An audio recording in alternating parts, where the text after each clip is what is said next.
What's going on, everybody? Welcome into another episode of the Sick Podcast Steelers. Crazy, per usual. I am Mike Nicastro. Find me on X at Mike.Sports1. That is my guy. Which way? This way. Jay York. Football Steelers season is here officially. They did kick off in the preseason a couple of weeks back, and we're excited to talk a little bit more about maybe some fantasy outlooks as your drafts approach today with a wonderful guest. But first of all, Jordan, how are you? I'm good. I'm running on fumes, but just waiting for, just some positive Steeler news, ready for Zach Frazier to be at center. Definitely. I tweeted that out at like 4 a.m. this morning. It was just on my mind. It's time. It's football's here. I went to the game on Friday. It was just really surreal seeing, obviously I was up at training camp, but just seeing him in full uniform, running out of that tunnel. It's kind of surreal. Russell Wilson, I never thought I would see it. And here we are, him and Justin Fields.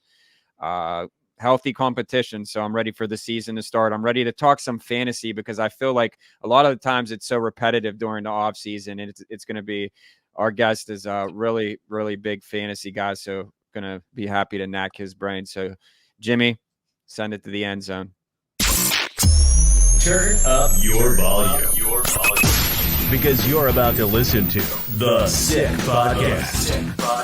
Steelers Crazy. Harris Smith shields. Blackout. Polamalu takes it home. Super Bowl 43. Pittsburgh might be bound for that thanks to number 43. The sickest Pittsburgh Steelers podcast. Sports entertainment like no other. It's gonna be sick. And before we bring him in, Jordan, you said you were running on fumes. Mm-hmm. So I know what can help.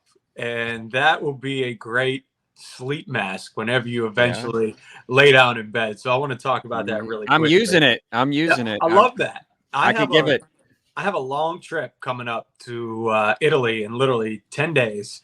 And I'm going to need some sleep on the plane. So I'm going to try out Mana Sleep Mask. It's the only mask designed and optimized for the deepest possible sleep in any environment. 100% blackout, like I used to get during Steeler games. For deeper sleep, infinitely adjustable for personalized fit, absolute comfort. Do us a favor. Visit mantasleep.com. Use code 6Steelers for 10% off. They are so comfortable. They are absolutely needed because you're going to be exhausted after watching, of course, NFL Sundays all day from 1 p.m. all the way up until that Sunday night game. So we're excited today to have Joshua Cho, fantasy football expert. Find him at JB Cho Knows on X. Joshua, how are you? Hey, how you guys doing? Thanks for having me on to talk some fantasy. Yeah, like I said, it's a great switch up because like we get so repetitive sometimes with the QB talk, with the draft, and it's good to kind of get in because of the draft. I know everyone likes to wait till the last minute because of injuries. I know that's like an ongoing thing in the fantasy world. So let's just talk about, some stuff you've been seeing from the Steelers' perspective, fantasy wise. Yeah, I mean, the Steelers are a really fun team when it comes to fantasy because you do kind of have these duality in each position. At quarterback, obviously Justin Fields and Russell Wilson. You have the Justin Fields truthers and those that are still thinking that Russell Wilson has enough in the tank to be the guy there. Naji Harris and Jalen Warren, another battle. Fantasy guys, they already set up their camps, one side or the other. And so, and then the wide receiver room is kind of wide open right now. Who's going to be the guy that steps up? Everyone thinks that it's George Pickens. He's the most likely candidate. And then you got, at tight end, Pat Freiermuth. Is he going to bounce back? So with the Steelers just have so much to talk about, so much material. That's actually kind of fantasy gold for those who are making content. But I guess, was there any specific part of that you were wanting to talk about today? Yeah, I guess like the value of Justin Fields, if he is, named the starter, where would you see him, drafting him, and what value does he bring to fantasy owners? Yeah, that's a great question. So I do Dynasty and redraft, but Dynasty is kind of all year round. So I'm going to stick to redraft because that's kind of what's coming up right around the corner for the majority of people who play fantasy. Man, if Justin Fields was named the starter, he would immediately become a QB1, a top 12 quarterback. Wow. And that's not to say because I think that he has improved so much as a passer or that he's an amazing talent right now passing the ball, which I thought he was going to be when he came to the Bears. You know, I'm from Chicago, so I kind of got to see him play and how well he did there. The cards were kind of stacked against him there, but what we saw was an amazing rushing attack from Justin Fields, something that I didn't really see coming. I mean, he is just an excellent runner on the ground. And in fantasy sports, fantasy football, that is a premium. So even if he's not throwing very well, you know, if he rushes for 50 to 70 yards and takes one to the house, you know, that's already giving a really safe floor. So, yeah, for fantasy football, I mean, Justin Fields becomes instantly someone that you want on your team if he's starting. That said, my take on the Steelers this year is that Russell Wilson will be the quarterback for the season.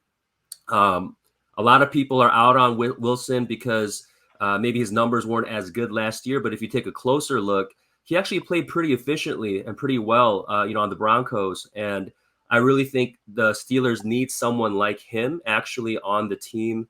I'm not so sure you guys are competing, you know, necessarily to go all the way this season. So let Russell kind of be a stable person and get the wide receivers going. You guys have a great young cast. I mean, you guys got Roman Wilson this year, and I'm excited to see how he fits into the picture as well. But I think that Russell Wilson will be really good for George Pickens this year for fantasy as well. Yeah, and I think recently he did have a boot on his leg, so hopefully that's healing up fast, because I definitely think that he can have an impact immediately, playing at the level that he did at Michigan as well. So where are you drafting? You talked about the double-headed monster in Warren and Harris. Where are you drafting Naji Harris? So I think that Naji Harris is a great buy in the later rounds. So when he first came into the league, I mean, he was a first, second round pick. He's lost some of the volume. I still think to me, he's the more valuable player. So if I'm kind of, you know, going on camp Naji or camp, Jaylen Warren, I actually lean towards Naji Harris because he's the one who's going to get, I think, the early touches and also the all important goal line touches. And that's kind of what you're looking for is goal line opportunities. And, because fantasy points wise, 1 touchdown and 6 points, that's worth like 60 yards. Right. So, he's the guy I want. I think he's going to get more volume.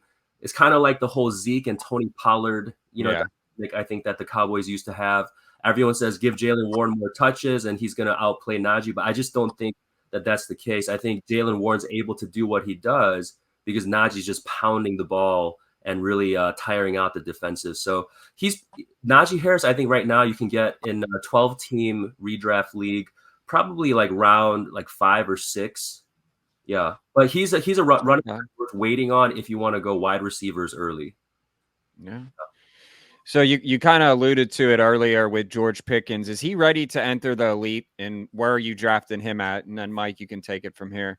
Yeah, we all know, we see the potential. We know he has the talent, but now with a competent quarterback, whether it be Wilson or Fields, sure. I think that this is the year he can really break out as long as that offensive line gets clicking.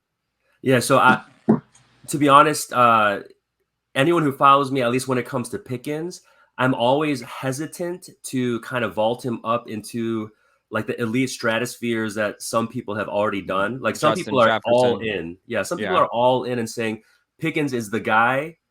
Deontay Johnson is gone. So the challenge for getting targets has greatly diminished. So he's probably going to be the number one guy getting the majority of targets. So I understand all of that. But I'm still not ready to put him as a wide receiver 1.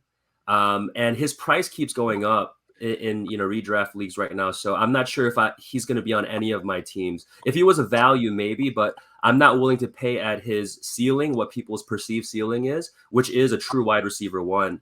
And I kind of joke about it. I say, if there were extra bonus points in fantasy for style and for, difficulty of catch, then he'd definitely be up there. But I think I need to see consistency. And when Deontay Johnson was down, he did step up last season. But I just don't know if Pickens can be the guy. But he really doesn't have much competition. So I can see the argument for a lot of target volume going his way. Yeah, I have to agree there. Yeah, for what it's worth, I personally love Najee Harris' value this year in a run-heavy Arthur Smith offense, playing for a contract. I'm totally with you on that one, but I kind of want to shift gears from the Steelers and just look at the fantasy from just a league perspective. Let's just talk general ADP. Who are some guys who are being drafted later than they should in redraft? Guys being drafted later. So guys being drafted later, one guy that I always talk about constantly is another mobile quarterback is Kyler Murray. Kyler Murray, not just because he's part Korean, I'm a Korean American here, so I always root for my brothers. But yeah, Kyler Murray is a dual threat that has already finished in the league as a QB5 and even a QB3 in his career. He's had a couple of down seasons, injury and whatnot. But this year, he's still going in 1 QB leagues in like round 5 or 6. And he has the upside to be the QB1. I really believe that because you added Marvin Harrison Jr., add that to his rushing ability, and you got a guy who could probably throw for 4,000 yards and rush for 500 plus. And he's just being heavily discounted. I think it's interesting how fantasy football works and how even like perception and things really play a part, because all those things with, him playing too much, what is it, COD and, all the different video games and stuff. People are like, oh, his character, he's childish, but it's a different generation, man. Young people, they grow up. I mean, I still play some video games too. It doesn't make me childish, right? It's like everyone's looking for something to knock people on. So definitely Kyler Murray is one guy that I think is being drafted much later than he ought to be. And then, later guys to take shots on like rookies, right? I think if you're at towards the end of your drafts, nowadays, that's kind of where you find your league winners, like Puka Nacua last year. Many people got him off of waivers even, right? After the season started. In a lot of dynasty leagues, I mean, I picked him up in the 4th round of rookie drafts. I mean, that's like people you just never expect to really blow up. But, I have some guys, you always have to look for the situations and the talent. In New England, you have Jalen Polk, who I think is a very good candidate for someone who has an immediate path to playing time and, getting some targets. And his fellow New England Patriot rookie, Javon Baker, who I'm very high on. I have a tweet loaded up, ready to, shoot out about him because he is absolutely dominating in camp. And he just has that, that dog in him, that kind of attitude to just go and be aggressive with the ball when it's in the air. And so I could see him really being someone that moves up the ranks, on the Patriots team to get some action as well. So there's usually a good mix of some veterans with perspective, like perception of people that lowers their value. Even someone like Cooper Kupp, just a couple years removed from being like the top wide receiver. Yes, Puka Nacua is there, but I think the two of them can coexist. And Cooper Kupp right now you can get, I think, like in the 3rd round. And that's pretty great value, I think, for what his upside is. So always look for those guys who have shown it before and still have the upside to, play way past their ADP. If you do that enough times in a draft, you're likely going to win your league. Love the call out on the Arizona Cardinals. I am all in on that offense. I'm drafting James Conner higher than people are drafting him. Oh, yes. I think Harrison goes nuclear, and Greg Dortch is another name out there that is sneaky. Oh, yeah, Dortch. Yeah, I've heard that name. There's someone on Laquan. I don't know if you know Real Deal Fantasy. He's always saying, get your passport to Dortchland. I like it. Yeah. Listen, it's a late round flyer. Yeah. And I didn't even mention Trey McBride. That's going to be a decent offense. They were a wild card team 2 years ago. People forget before Kyler went down, and they played well at the end of last year as well. All right, let's flip the script. How about some guys that are maybe being drafted a little bit too high in redraft? I have done a couple mock drafts. I'm always so tempted to take these older guys sitting there. I'll name a couple, like Derrick Henry sits there for me, Stephon Diggs, Mike Evans, and then I'm seeing like avoid. Yeah. What are your thoughts? So I think it's a case by case. I mean, of the names that you mentioned, Derrick Henry, I would not avoid. I think he's going to be, that was the dream landing spot, when he was a free agent or he's looking for the team and Baltimore. I was like, if he goes to Baltimore, 15 to 20 touchdowns is not outrageous to think if that man can stay healthy, on that team in that offensive scheme. So Derrick Henry in redraft, I think in dynasty circles, he's already off of many teams because, he kind of passed that age apex of running backs, which is around 27, 26 years old. But he is just a beast that's continuing to dominate. And I'm excited for what he's going to do this season in Baltimore. Evans, another guy who connected really well with Baker Mayfield last year. And so I think that they're going to keep that going.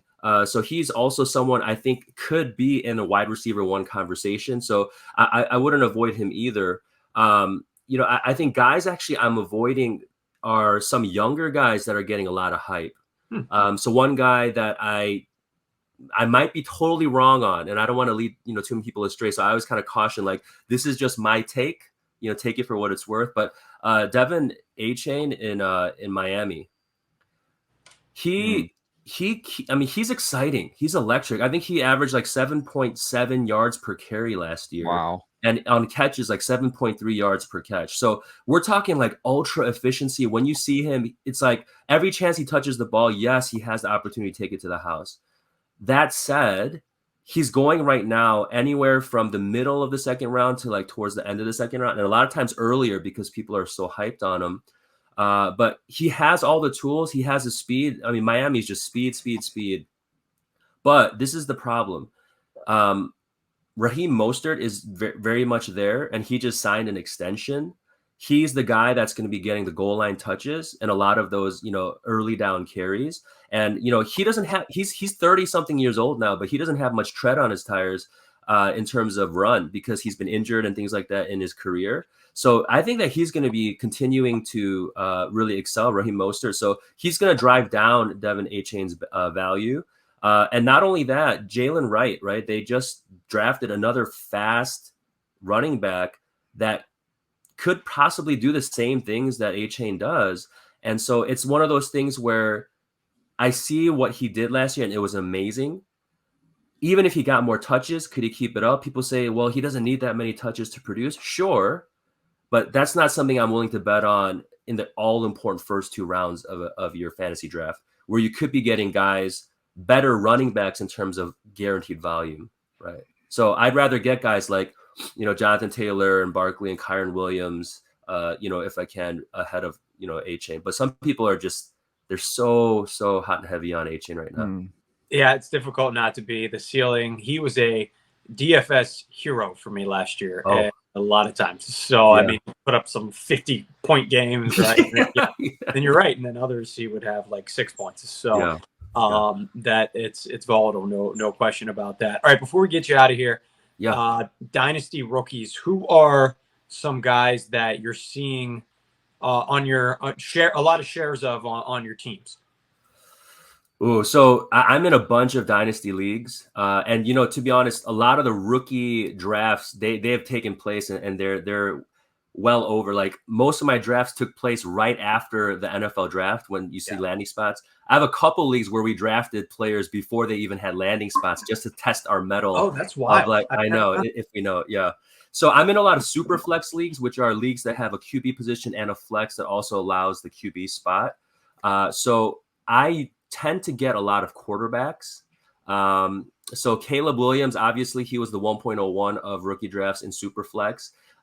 He's someone I'm invested in as a Bears fan, but also in fantasy. I think that he has the tools to be awesome. He's going to be our first 4,000-yard passer, and I think it could happen this season. Bears, the only team in NFL history without a 4,000-yard passer, is ridiculous. So that's got to change, and I hope it happens, and I think it can happen this year. But guys like Javon Baker, late round flyers, guys that I picked up. Sadly, I had some late picks like Tyrone Tracy on the New York Giants. He just got hurt and carted off, and I hope he gets better soon. But guys like Javon Baker, our later picks. Jermaine Burton is a guy that I have a lot of. He was going in the third round of rookie drafts, but then his name started going up and kind of peeking into the second round of rookie drafts. So in rookie drafts, after the first round and maybe the second round, like you really do have to kind of start taking chances on players that you believe have the upside and talent, and then look for the situations where they might be able to excel, because opportunity really is everything, right? Outside of the kind of the main guys like Marvin Harrison Jr., wherever he goes, okay. Malik Neighbors, wherever he goes, okay. But some of these guys, you got to look for opportunities to value increase. That's always what you're thinking in Dynasty is, not just the players and their situations, but will their value increase? Quarterbacks and Superflex have the greatest potential to raise up value depending on if they get the start. So guys like Bo Nix, I'm not that in on Bo Nix, but he was lasting till the mid to late second rounds in rookie drafts and Superflex. And that's kind of almost unheard of. So guys like him were a great value. So in Dynasty, if you're playing, always play for the values. Not just, hey, what do I need for my team? But you always want to be increasing your team's value so that you have assets to move and so that you can stay consistent throughout the season and beyond. Wonderful stuff. I trimmed my Dynasty teams from 5 to 3 this year. So I'm giving myself a pat on the back. That sounds heavenly. I just needed to. My wife's giving me a pat on the back. I'm giving you a pat on the back. Dude, you have some. I don't know how you guys keep up with them. Joshua, how many do you have? Oh man, let's just say 2 hands are not enough right now. I love it. Wow. Yeah, I was at like 8 last year, and I'm getting That's it down impressive. to 4 or 5. So it's the first year where I was like, all right, this is a lot, but I also don't really do it for a living. So hey, tell everybody where they can find you. So you can find me on at JB Cho Knows on X, and when the season begins, I will be putting out daily content, just sleeper picks for each week, matchups, guys that I'm interested in picking up on waivers. So it'll be a fun grind, but I'm always on to help people win, and I love interacting with my followers, and so. I just hit a milestone, hit 10K followers. And so I'm just very thankful that people are willing to follow and join me in this awesome game of fantasy football. Hey, well, we really appreciate your time and look forward to your work. Hopefully you'll help me win a few fantasy championships here in the near future. We'll have to do it again. Take care. Thanks for having me on. Thank you. Last year was my worst year in my entire life. I struggled with pretty much one of my teams. And it was the first time that I was kind of like, this is a lot of effort. So I kind of want it to be fun again because you end up not rooting for anybody because you own everybody. Well, that's like the thing. Like the most I ever had, honestly, I think was 3 at one point. I do usually 2. Like I'll do our, sick podcast one, and then my brother has a league, and I mean, I've done pretty well. I'm always in it, but there's times where I'll start off like 0-5, but then I'll win like 5 straight, and I'm right in the thick of things. You're sneaky. You are sneaky. I will admit that. Sure. So it was a good show. We appreciate Josh. Waiver wire, baby. Waiver wire JY. That should be your new handle on X. Thanks everybody for joining us. We appreciate you guys. We'll see you next time. Thank you. And that's a wrap. Hope you don't miss us too much until next time. Follow the Sick Podcast Steelers Crazy on YouTube, Instagram, Facebook, Google Play, and Apple Podcasts.